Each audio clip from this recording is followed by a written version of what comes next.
Chapter 9. Maybe it was the fact that Anna and I had met at night that made the night time so magic for us. Perhaps it was because night time could be, and so often was, so surprising.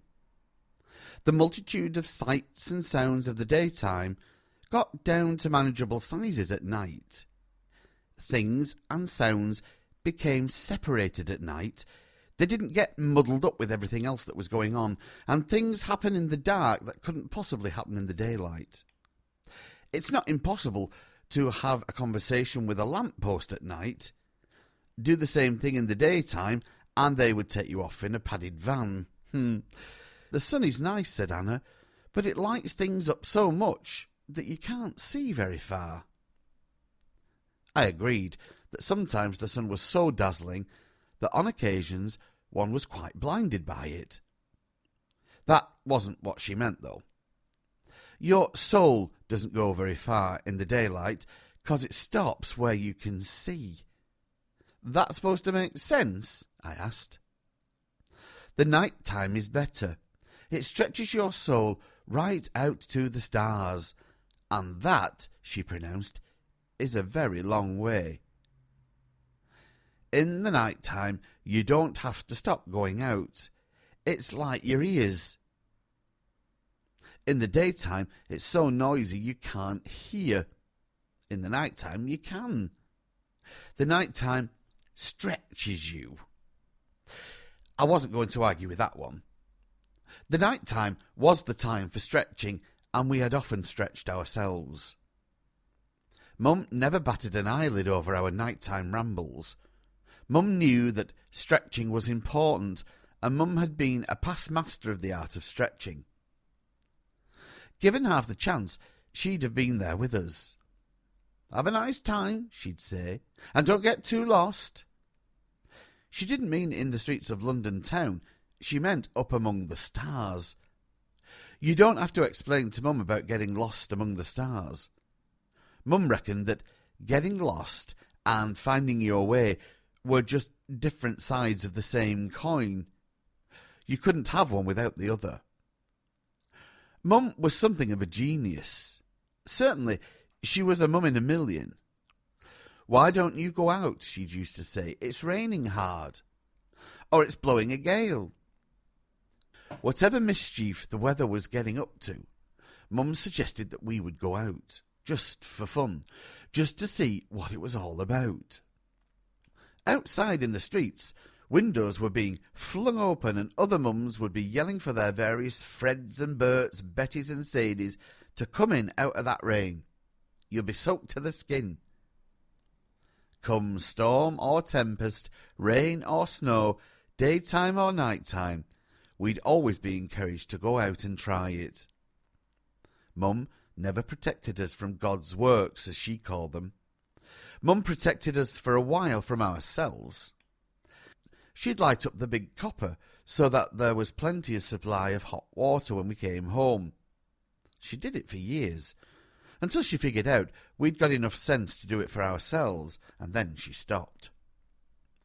Staying out all night was for Mum something not to be missed. Most night-time people were pretty wonderful people. Most nighttime people liked to talk. Those who thought we were mad or just plain stupid were in the minority. True, there were those who didn't hesitate to tell me exactly what they thought of me. Fancy taking a child out at this time of night. You must be stark raving mad. You ought to be at home in bed. The assumption on the part of these people was that the night time was for mischief, for foul deeds, for getting up to no good. All God-fearing people went to their beds at night. The night was for nasties, for beasties that go bump in the night, and for old Nick. Perhaps we were lucky. In all the times that we roamed the streets at night, we never bumped into nasty or beastie or even old Nick, only nice people. At first, we tried to explain that we wanted to be out, that we liked it. But this only confirmed people in their suspicions that we were mad. so we gave up any attempt at any explanation and just simply went out. Parting from a little group of nighttime people on one of our walks, Anna remarked, "It's funny, Fynn, isn't it? All the nighttime people have got names." It was true, too. You didn't bump into a group of nighttime people around a fire before you could say, "How's your father?" You'd be introduced all round. "That's Lil. She's a bit funny in the head, but she's all right. That's old Flintlighter. His real name was Robert somebody or other, but everybody called him Old Flintlighter." Perhaps it was because the nighttime people had more time to talk to each other, or perhaps they were not over-involved in making it good. Whatever the reason, the nighttime people talked and talked and talked and loved to share with one another. It was one such night that the bottle was passed. It went from hand to hand around the circle. On each pass, the mouth of the bottle was wiped with a dirty sleeve before a good swig was taken. It was my turn. I did a quick wipe and took a big swig. I wish I hadn't. My insides turned a somersault and everything dried up. Coughing and spluttering with tears streaming down my eyes, I passed it along onto the next man. It tasted like well-seasoned varnish laced with TNT.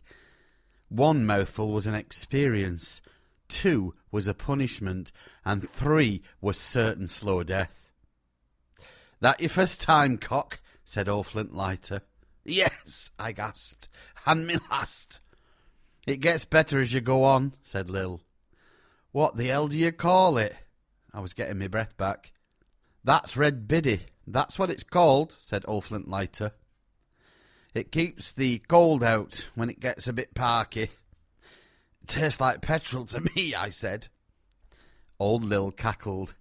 "And ain't that the truth?" she said. "You gets the taste for it after a bit, though." Anna wanted a taste, so I poured a drop onto the corner of my handkerchief, and expecting it to burst into flames at any moment. She sucked at the corner of the handkerchief and made a horrid face. "Ugh," she spat, "it's horrible." And they all laughed. It struck me as odd. This ritual of wiping the mouth of the bottle still went on. Perhaps it was a leftover from more palmy days.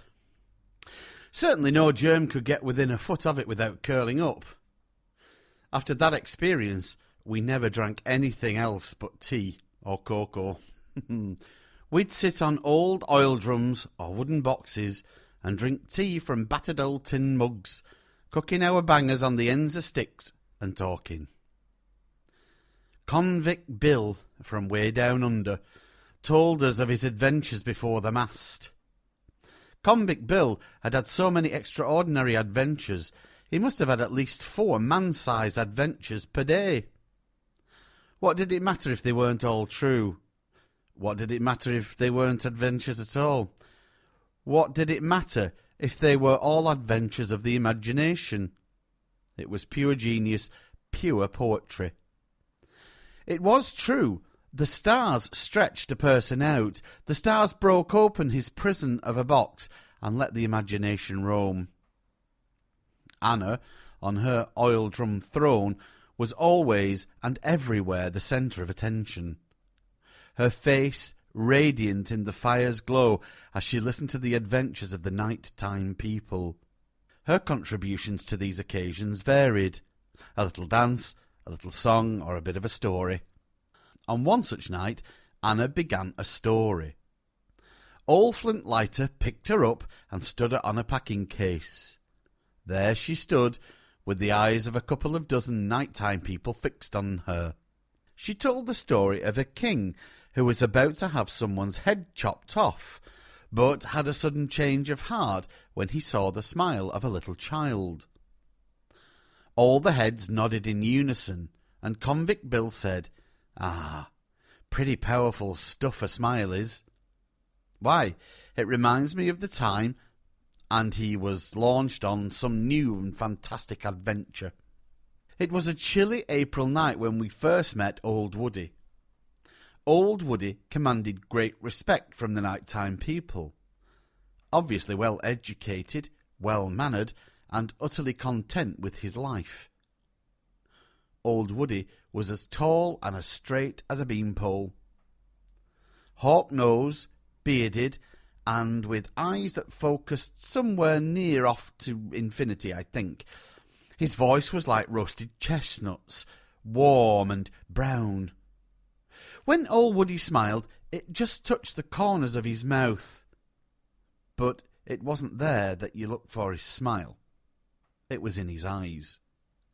Those eyes sort of wrapped you up.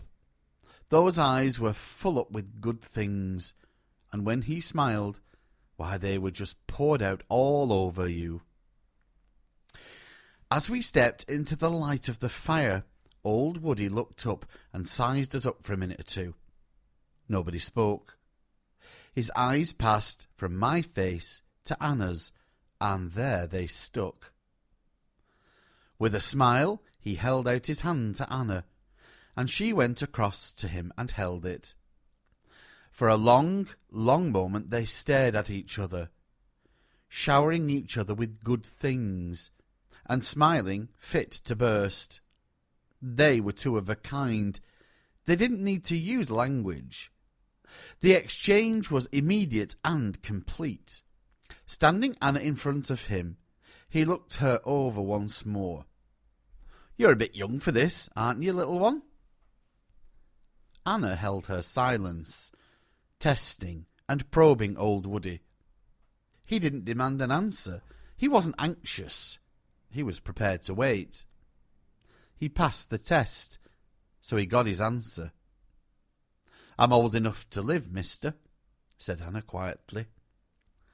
Old Woody smiled, shifted a wooden box beside him, and patted it. Anna sat down. I was left standing, so I rummaged around until I found a suitable box to sit on and joined the circle. The silence had been held for 3 minutes or more. Old Woody was busy stuffing his pipe and testing it to see if it was drawing properly. Satisfied that all was as it should be, he got up, went over to the fire and lit up. He put his hand on Anna's head before he sat down and said something that I couldn't catch. They both laughed. Old Woody took a long and satisfying pull on his pipe. "Do you like poetry?" he asked. Anna nodded. Old Woody settled the glowing tobacco in his pipe with his thumb. "Do you," he said, sucking away, "do you know what poetry is?" "Yes," replied Anna. "It's sort of like sewing." "I see," old Woody nodded. "And what do you mean by sewing?" Anna juggled the words around in her mind. "Well, it's making something from different bits that is different from all the bits." Said old Woody. "I think that's a rather good definition of poetry." "Mister," said Anna, "can I ask you a question?" "Of course," old Woody nodded. "Why don't you live in a house?" Old Woody looked at his pipe and rubbed his thumb on his beard. "I don't think there's a real answer to that question. Not put like that. Can you ask it another way?" Anna thought for a moment, then said, "Mister, why do you like living in the dark?" "Living in the dark?" smiled old Woody. "I can answer that one very easily. But can you understand my answer, I wonder?" "If it's an answer, I can," responded Anna. "Yes, of course. If it is an answer, you can. That's true only if it's an answer." He paused and then, "Do you like the darkness?" Anna nodded. "It stretches you out and makes you big. It makes the box big." He gave a little chuckle. Indeed, he said. "My reason for preferring the darkness is that in the dark you have to describe yourself. In the daylight, other people describe you. Do you understand that?" Anna smiled. Old Woody reached out a gnarled old hand and gently closed Anna's eyes, held both her hands and settled some inner aspects